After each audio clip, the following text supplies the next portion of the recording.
Chapter 3.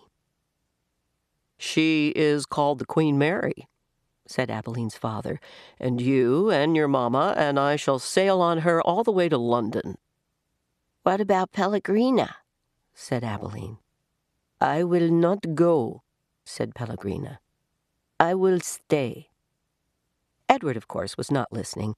He found the talk around the dinner table excruciatingly dull. In fact, he made a point of not listening if he could help it. But then Abeline did something unusual, something that forced him to pay attention. As the talk about the ship continued, Abeline reached for Edward and took him from his chair and stood him in her lap. "And what about Edward?" she said, her voice high and uncertain. "Oh, what about him, darling?" said her mother.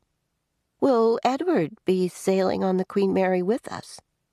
"Well, of course, if you wish, although you are getting a little old for such things as China rabbits."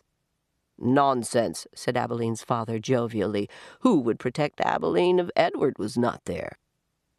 From the vantage point of Abeline's lap, Edward could see the whole table spread out before him in a way that he never could when he was seated in his own chair.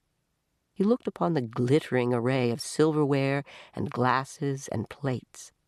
He saw the amused and condescending looks of Abeline's parents, and then his eyes met Pellegrina's.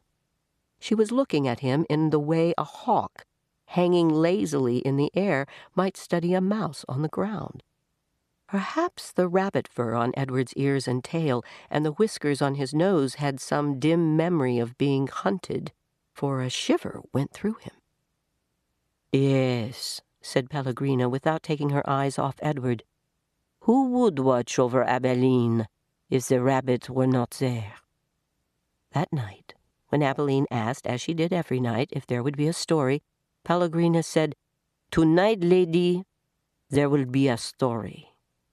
Abeline sat up in bed. "I think that Edward needs to sit here with me," she said, "so that he can hear the story too." "I think that is best," said Pellegrina. "Yes, I think that the rabbit must hear this story." Abeline picked Edward up, sat him next to her in bed, and arranged the covers around him. Then she said to Pellegrina, "We are ready now." "So," said Pellegrina. She coughed. "And so, the story begins with a princess." "A beautiful princess?" Abeline asked. "A very beautiful princess." "How beautiful?"